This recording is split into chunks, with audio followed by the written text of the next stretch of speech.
Bapak, Ibu, dan rekan-rekan boleh memperhatikan Alkitabnya. Saya akan membacanya. Lembaga Alkitab Indonesia memberikan tema orang muda yang kaya.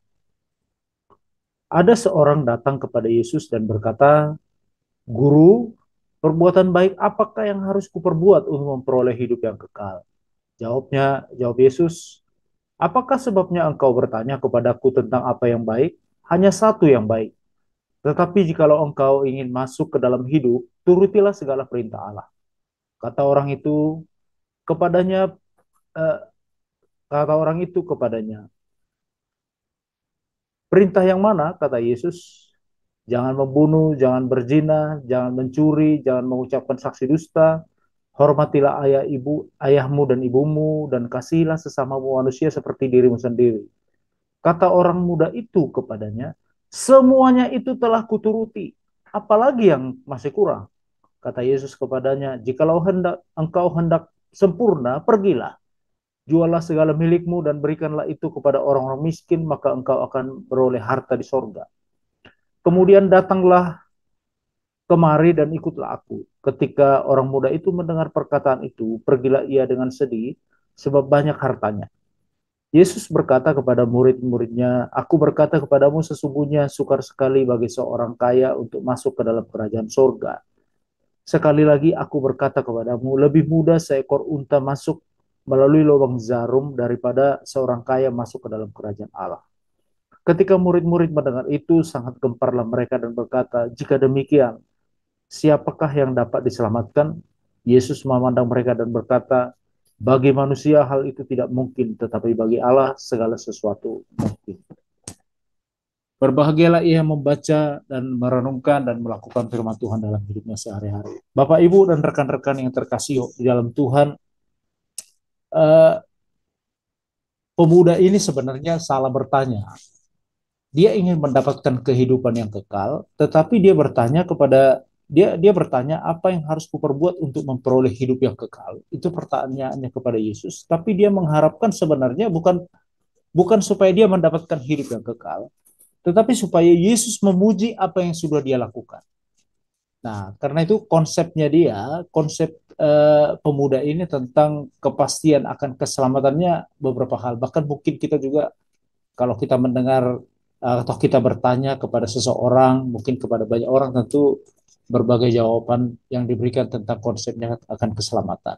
Misalnya seperti ini. Yang pertama ada yang mengatakan bahwa kepastian akan keselamatan itu eh, bahkan orang ateis pun sebenarnya sekalipun dia tidak percaya kepada Tuhan, tapi kalau kita tanya kepada dia tentang apakah dia setelah mati dia mau kemana, dia pun pasti mendapatkan, dia kan bingung juga untuk menjawabnya. Kenapa? Karena memang itu pergumulan semua orang. Dia tidak mau disamakan seperti binatang yang hanya ketika mati, mati misalnya tertabrak motor atau mobil, kemudian akhirnya dibuang begitu saja membusuk. Nah, orang ateis juga tidak mau begitu. Tetapi tentunya dia juga bergumul ketika dia mati, dia mau masuk kemana. Nah, yang kedua, bahkan banyak orang Kristen yang tidak yakin dengan keselamatannya setelah kematian. Ya, setelah mati dia kemana? Tidak tahu. Walaupun ada yang mengatakan, nah itu kan, uh, tetapi ada juga orang yang mengatakan cuek, itu kan urusan nanti, bukan urusan sekarang. Urusan mati itu bukan bukan urusan kita. Yang penting berbuat baik katanya. Nah, terus nantilah kalau saya sudah tua lah baru bertobat, katanya begitu. Tapi pertanyaannya, yakin nggak kita tua gitu ya? Yang masih muda-muda ini kan yakin nggak kalau suatu akan menjadi tua setelah tua baru bertobat? Jangan-jangan nggak sampai tua gitu ya. Nah, kemudian ada yang berkata yakin memiliki kepastian keselamatan. Nah, ini bukan berbicara masalah doktrinal ya, bahwa ini yakin istilahnya sekali selamat tetap selamat atau keselamatan bisa hilang, tidak. Tapi ketika orang berbicara tentang kepastian keselamatan, berbagai respon yang diberikan, bahkan seringkali yang memang menjadi jawaban orang selalu mengatakan bahwa perbuatan baik itu menjadi salah satu kunci yang mereka sebut supaya bisa masuk surga gitu ya. Nah, tetapi kalau kita perhatikan teks ini, Bapak Ibu dan teman-teman, istilah yang dipakai oleh Matius itu adalah istilah eh, dia memakai istilah kerajaan surga. Dia tidak memakai istilah kerajaan Allah. Kenapa? Karena kerajaan surga itu bagi orang Yahudi ketika menyebut surga, surga itu mereka berusaha menghilangkan kata, bukan menghilangkan, tidak berani menyebut kata Allahnya atau Yahweh itu. Ya karena begitu begitu kudusnya nama nama Allah itu. Makanya dikatakan dalam doa Bapa kami itu juga kan datanglah kerajaanmu di bumi seperti di surga. Artinya bagi orang-orang Yahudi, makanya kenapa Matius itu ditulis sebagai Injil pertama itu kan untuk menjawab pergumulan orang-orang Yahudi karena mereka sedang menantikan Mesias. Ya. Nah, makanya disebut di situ kerajaan kerajaan surga. Mereka tidak karena menyebut nama Allah itu waktu itu adalah bahwa seseorang ketika bahkan penulis Alkitab ketika menuliskan Alkitab itu nama Allah itu dia akan mengambil pena yang baru, kemudian setelah ditulis nama Allah itu, kemudian dia berdoa lagi, kemudian dipatahkan lagi penanya, sama seperti selanjutnya seperti itu. Kemudian sedangkan kerajaan Allah itu merupakan sesuatu yang bisa dinikmati di bumi. Ya, misalnya dalam kekhawatiran akan hidup, Allah memberikan jaminan jika kita hidup di dalamnya. Matius 6:33 berbicara tentang hati yang dipulihkan dari kuasa iblis, berbicara tentang orang-orang yang melakukan firman Tuhan. Jadi Matius ingin menjelaskan ini, memberikan jawaban kepada orang-orang Yahudi bahwa uh, yang dicari oleh manusia itu adalah orang itu adalah tentang kerajaan surga, ya karena begitu kudusnya tadi. Nah, tetapi dalam kehidupan pemuda ini, Bapak Ibu, pemuda ini begitu luar biasa. Saya tidak tahu kalau kita melihat ini, Bapak Ibu, dia memiliki harta yang banyak. Dia memiliki moral yang baik sejak masa mudanya. Dia seorang pemimpin yang taat akan hukum Taurat. Kalau kita lihat ini dari ketiga hal ini, sebenarnya apalagi yang kurang dari pemuda ini? Coba kalau kita perhatikan di situ bahkan dikatakan pada ayat 18, kata Yesus, jangan membunuh, jangan berzina, jangan mencuri, jangan mengucapkan saksi dusta, hormatilah ayahmu dan ibumu, anak baik ini, dan kasihilah sesama manusia seperti dirimu sendiri. Kata orang muda itu kepadanya, kepada Yesus, semuanya itu telah kuturuti. Wah, kira-kira Bapak Ibu sekarang ini masih menemukan orang yang kayak gini nggak? Orang kaya, nah ini kaya bener nih, ya kan? Memiliki moral yang baik, hormat sama orang tuanya, dia seorang pemimpin yang taat akan hukum Taurat. Saya pikir kalau kita mengadakan riset pribadi tanya gitu ya, bahkan termasuk untuk hamba-hamba Tuhan atau yang sekaliber apapun kalau ditanya ini, nah ini mungkin tidak semua mendapatkan ini, memiliki harta yang banyak, memiliki moral yang baik sejak masa muda loh. Padahal seorang masa mudanya itu sebenarnya satu kesempatan untuk dia menikmati kehidupannya. Makanya dikatakan dalam kitab Pengkhotbah itu uh, pengkhotbah berusaha untuk menyindir pemuda waktu itu. Dia katakan, ya nikmatilah masa mudamu itu, nikmati pandangan matamu katanya. Karena memang masa muda itu ingin menikmati gitu ya. Bahkan kalau dibilang sekarang, aduh, bagaimana mau menikmatinya Pak? Di kampus SG ini kami tidak bisa menikmati yang seperti itu sekarang. Makanya dilakukan sembunyi-sembunyi kan gitu kan. Walaupun seolah-olah tidak tahu, tapi Tuhan itu maha tahu. Suatu saat pasti terbongkar juga kan. Tapi kalau kita lihat dari tiga hal ini, dari tiga yang dimiliki oleh pemuda ini manusia yang perfect ini, yang sempurna. Susah mendapatkan ini sekarang ini, Bapak Ibu dan teman-teman kasih Tuhan. Nah, kenapa? Karena Alkitab juga menjelaskan bahwa pemilikan kekayaan bendawi yang mengundang itu dapat mengundang bahaya-bahaya besar. Ada bahaya yang bersandar kepada kekayaan, ya, ada akan uh, bahaya akan tidak mengakui bahwa Allah adalah sumber berkat. Ya, ini kan seperti kalau teman-teman dan Bapak Ibu kita memahami Scientology itu kan dia memahami bahwa uh, Allah itu adalah ya sains, ilmu, apalagi dengan adanya sekarang AI, artificial intelligence, kemudian sekarang itu begitu berkembangnya teknologi, semua digerakkan robot. Nah, ini semakin percaya dia ini bahwa ilmu sains itu adalah Allah. Nah, itu ya.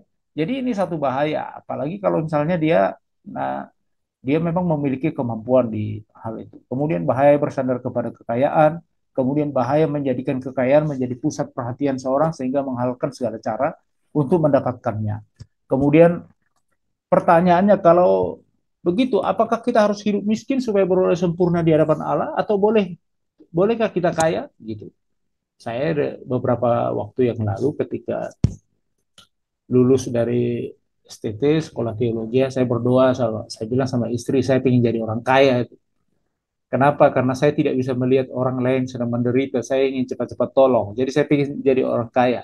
Tapi sampai hari ini nggak diberikan oleh Tuhan menjadi orang yang kaya, yang punya harta yang banyak gitu ya. Tapi puji Tuhan, Tuhan berikan orang-orang kaya yang ada di sekitar kami untuk mendukung pekerjaan Tuhan. Nah, Bapak Ibu dan teman-teman yang dikasihi oleh Tuhan, karena itu gini, ada seorang peneliti, seorang teolog namanya James Fowler. Saya pikir pemuda ini kalau kita lihat itu sudah masuk kepada tingkat yang paling tinggi. James Fowler mengatakan ada 7 tingkatan. Yang pertama state O, yaitu kemampuan berpikir sederhana. Jadi orang itu dia tidak tahu kalau dia diberikan eh, misalnya nih, kalau diberikan kekayaan atau kekayaan itu dia nggak tahu, dia pikir ya itu punya aku semua gitu. Jadi kalau masih berpikir begitu, makanya teman-teman, Bapak Ibu, kalau di kita lihat, kalau orang yang benar-benar kaya itu biasanya orang yang rendah hati. Biasanya. Kenapa saya katakan demikian? Kami ada kenalan orang yang kaya. Dia juga punya perusahaan, dia punya banyak asetnya, tetapi dia banyak membantu lembaga-lembaga, banyak membantu apa namanya pekerjaan Tuhan, bahkan beberapa misionaris yang diutus itu dari dukungan dari beliau gitu ya. Bahkan kalau teman-teman kalau ketemu beliau itu tidak tahu kalau dia itu adalah seorang seorang kaya gitu. Karena berpakaiannya sampai sepatunya pun tidak pernah ganti. Sampai kita tahu hafal sepatu apa yang dipakai gitu ya. Tidak pernah ke salon dan sebagainya gitu ya. Tapi maksudnya, tapi dia dia berpikir nilainya dia tidak ditentukan dari harta yang dia miliki. Nah, itu yang luar biasa. Tetapi kan orang yang setengah-setengah kaya ini kadang yang susah-susah ya kan. Baru setengah kaya ya sudah menunjukkan, menonjolkan gitu ya. Tapi kalau orang benar-benar kaya nggak mau dia kelihatan, dia cukup mendukung saja udah. Dia istilahnya itu dia orang yang di balik layar, yang melihat pekerjaan Tuhan yang besar di depannya dia, tetapi dia di balik layar untuk mendukungnya. Nah, orang yang masuk state O ini dia nggak begitu. Dia kalau boleh ya dia apa namanya, untuk jangankan mendukung pekerjaan Tuhan. Untuk dia pun yang besar, yang banyak asetnya, hartanya pun dia bagi dia nggak cukup, gitu ya. Makanya dia belum bisa berbagi, karena makanya orang kaya itu adalah orang yang bisa berbagi, bukan seberapa besar harta kita.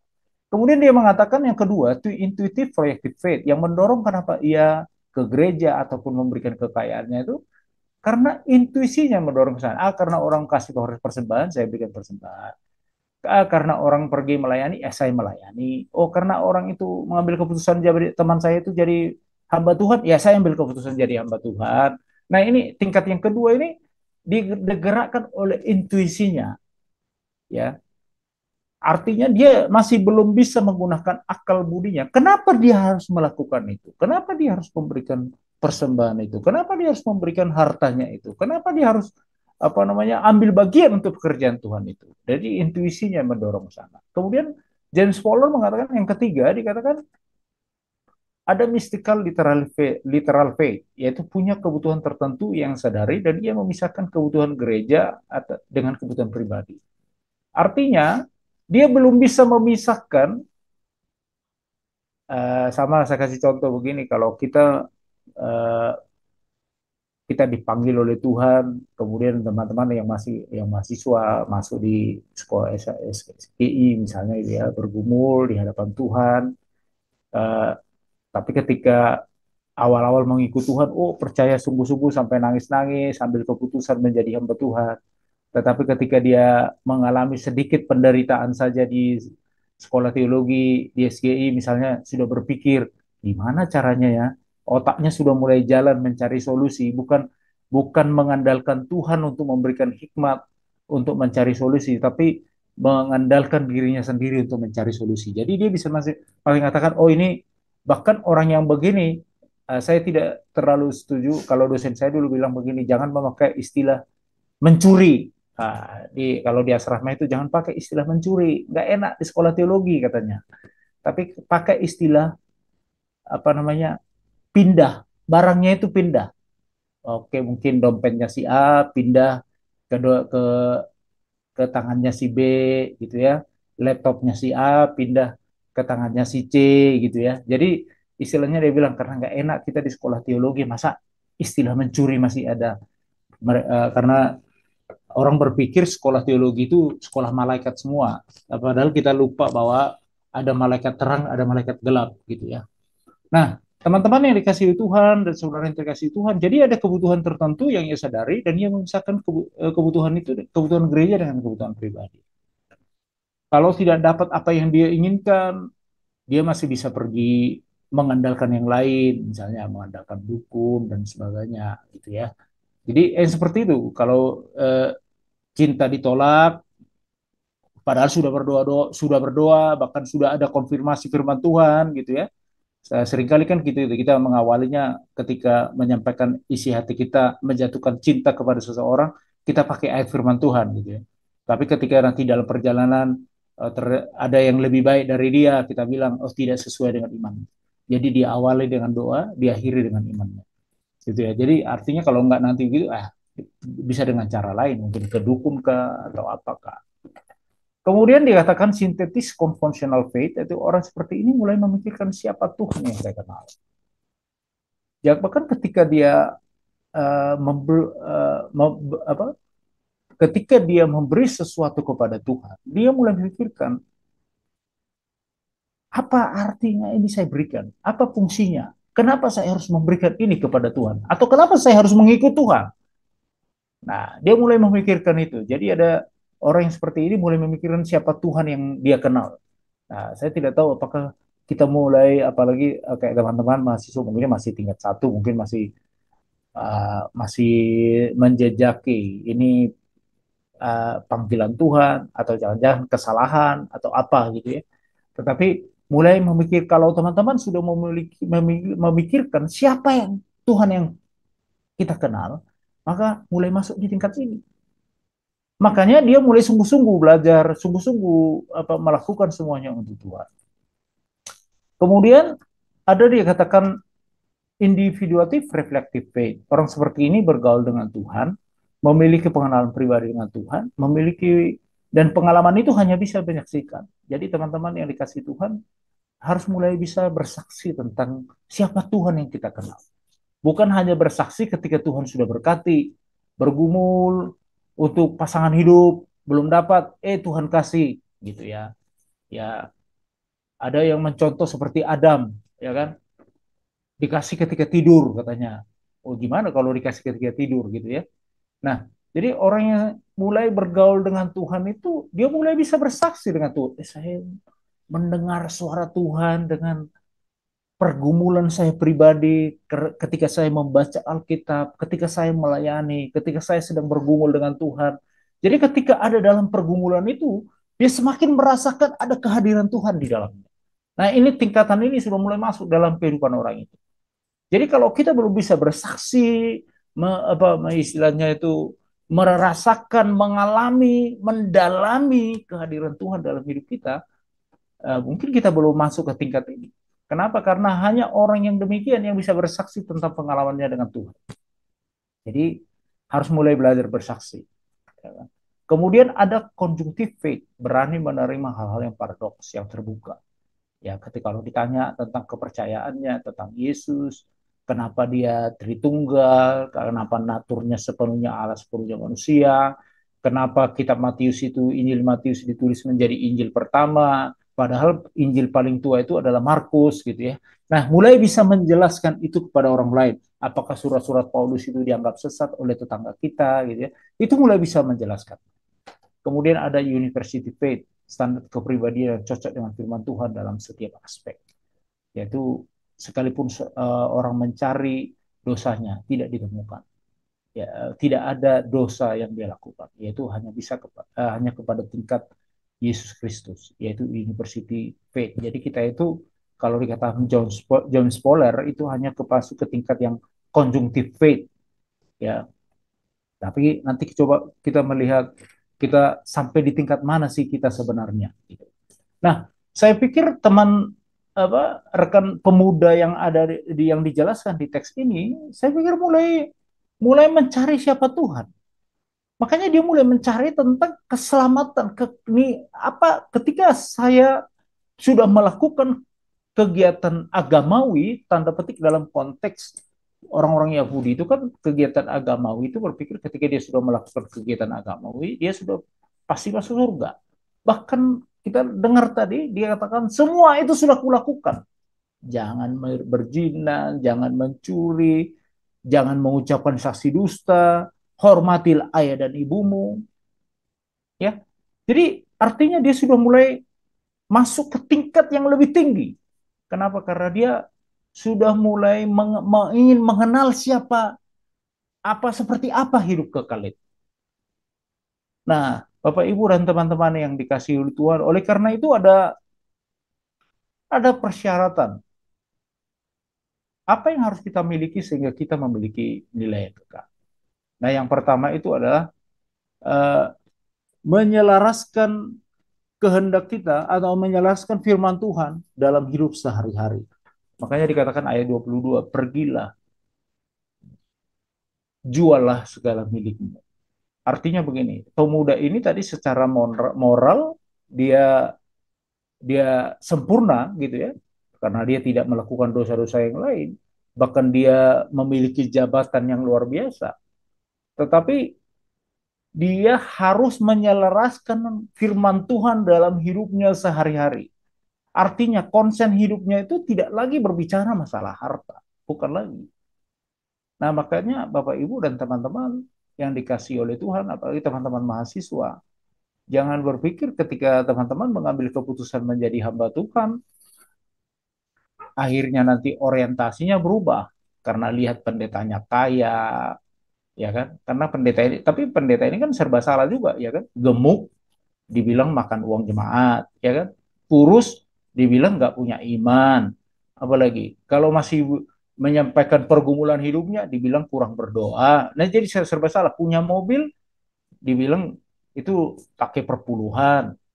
Punya sepeda motor, dibilang nggak sungguh-sungguh katanya. Jadi kita serba salah sebagai hamba Tuhan. Nah, karena teman-teman yang dikasih Tuhan, khususnya kepada teman-teman mahasiswa, harus memikirkan nilai hidup kekal yang teman-teman miliki itu apa?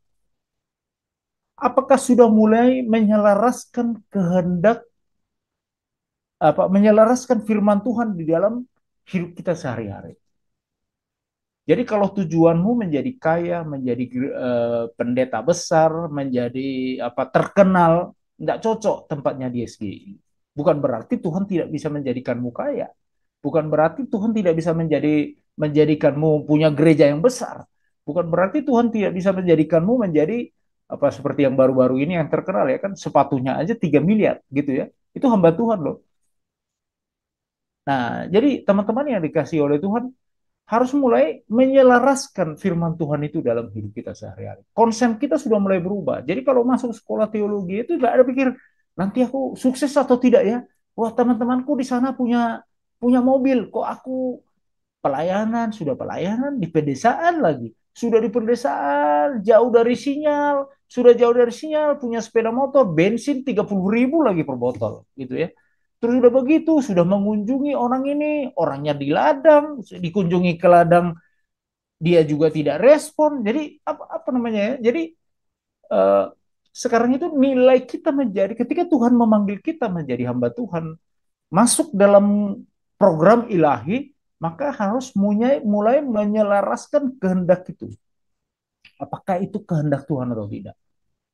Jadi konsen kita bukan lagi bagaimana menjadi pendeta yang kaya, pendeta yang besar, pendeta yang tenar, pendeta yang begini. Tidak lagi, Bapak Ibu.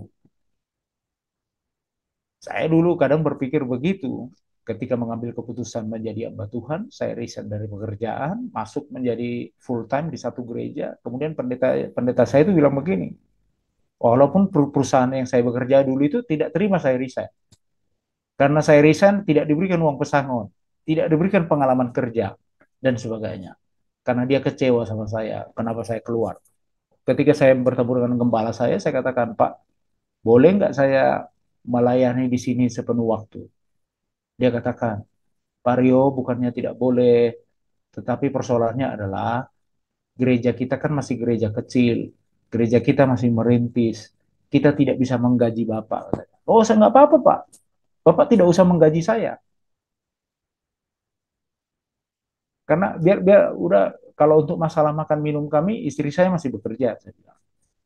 Nah, teman-teman yang kasih oleh Tuhan, kemudian melayani sekian lama, tetap orientasinya tuh udah melayani sungguh-sungguh gitu ya. Tidak ada lagi karena udah tinggalkan semua.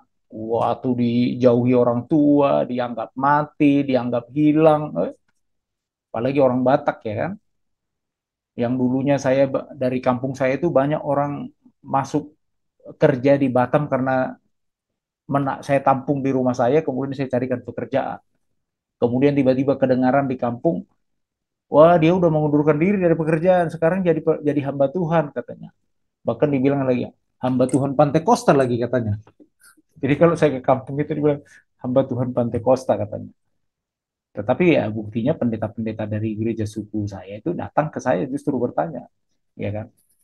Ada banyak yang mereka pertanyakan. Artinya gini teman-teman, tapi ketika saya mengambil keputusan jadi hamba Tuhan juga mulai kuliah lagi gitu ya.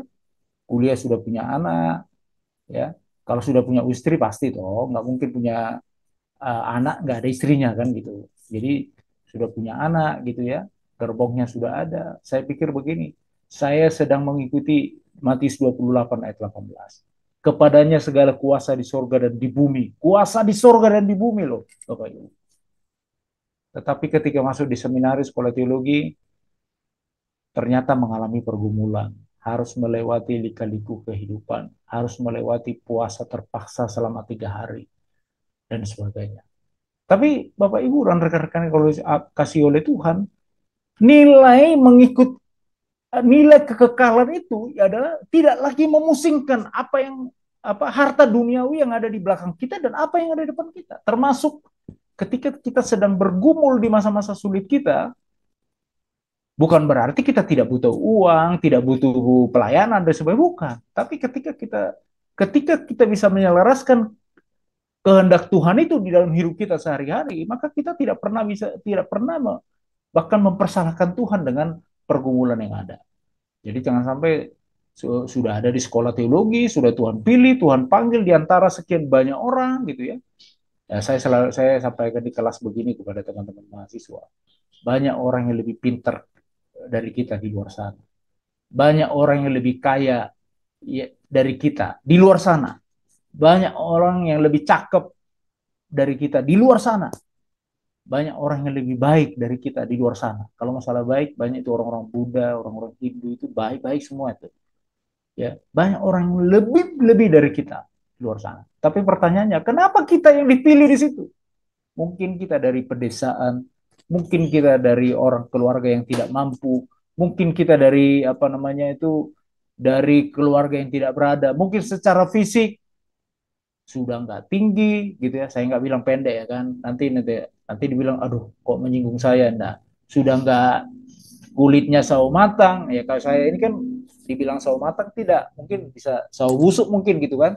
Jadi kalau dibilang, tapi kalau dilihat lebih baik, kenapa kita yang dipilih? Berarti Anda spesial di hadapan Tuhan.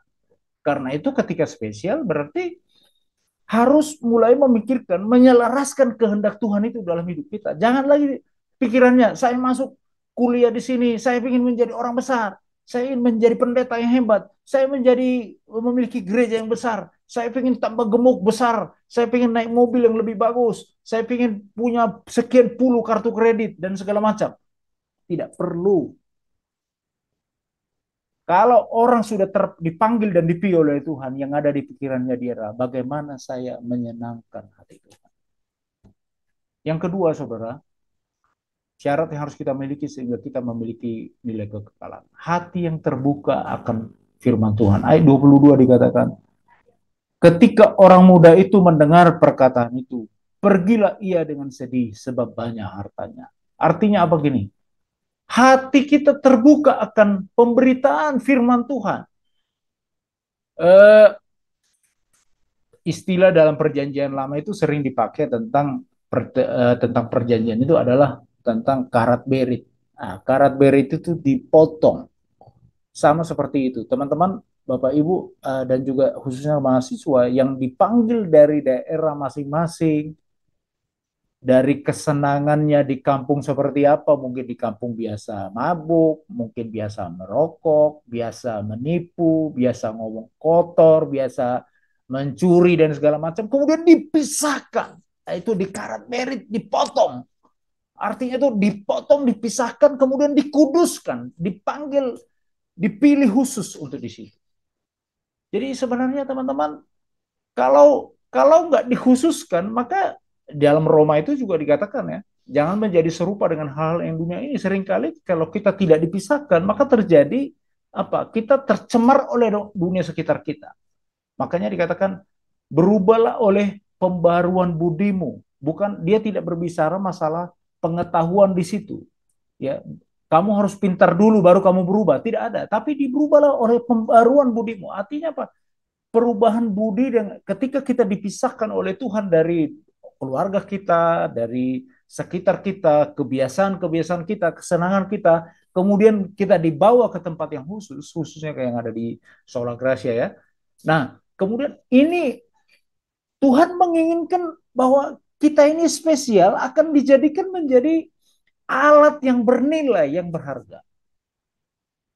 Jadi kalau kita sudah mengambil keputusan menjadi hamba Tuhan, kita mengikut Tuhan, ya termasuk juga jangan berpikir kalau dosen-dosen lepas dari sini. Hati yang terbuka dengan firman Tuhan.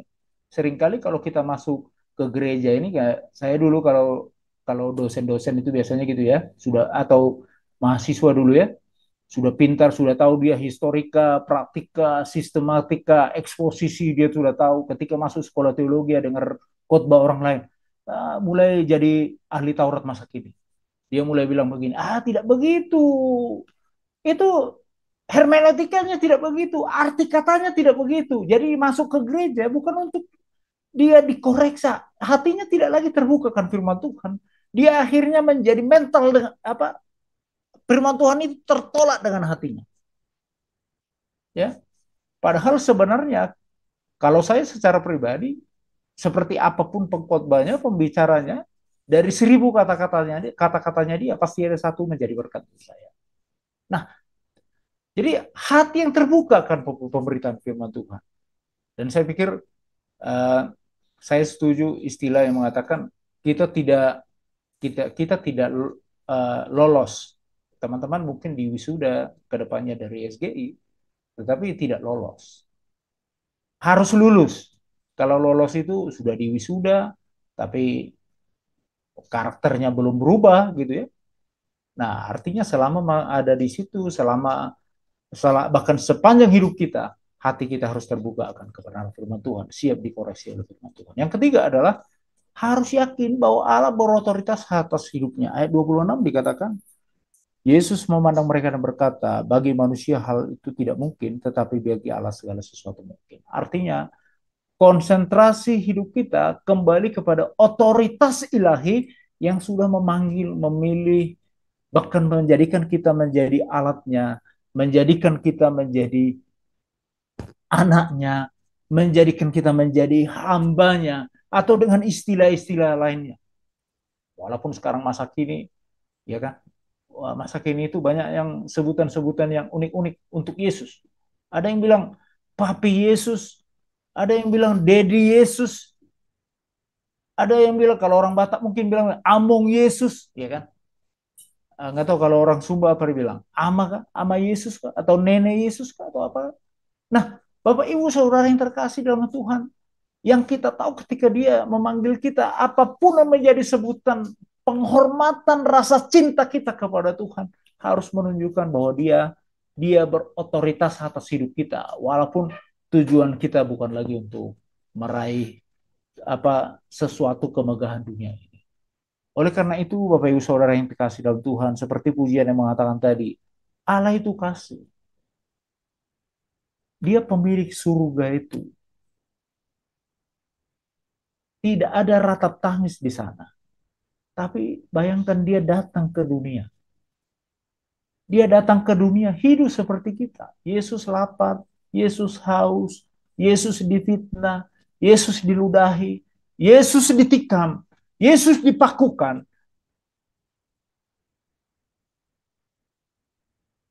Bahkan sampai hari ini dia naik ke sorga, dia naik ke sorga, tetap membatasi dirinya sebagai imam untuk menyampaikan doa-doa kita kepada Bapa.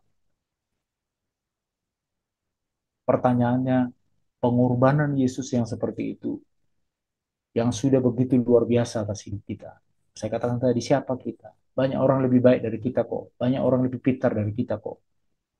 Di antara sekurang lebih sekarang itu berdasarkan jumlah dunia 6,5 miliar. Tapi kita dipilih orang-orang yang tidak apa-apanya yang menjadi milik Tuhan. Sejauh mana kita mengasihi dia. Jadi nilai kekekalan kita tidak ditentukan oleh harta kita, tidak ditentukan dengan jadi kalau kita mau mencari nilai kekal itu, jangan lagi terfokus kepada kemegahan dunia ini. Tetapi kita fokus kepada apa yang akan kita berikan untuk memperluas kerajaan Tuhan di dunia ini. Jadi saya pikir banyak stakeholder yang ada di SGI, ya, sponsor yang ada di SGI yang melakukan ini, memberikan hartanya, memberikan pikirannya, memberikan uh, tenaganya, para dosen-dosen memberikan dirinya, ya. Dan teman-teman mahasiswa juga memberikan panggilannya kepada Tuhan. Oleh karena itu, sejauh mana kita mengasihi Dia. Kiranya ini firman Tuhan ini, firman Tuhan yang sederhana ini menolong kita untuk mencoba mengevaluasi diri. Dia mengasihi kita. Biarlah fokus kita adalah untuk menyenangkan Tuhan, memuliakan Tuhan.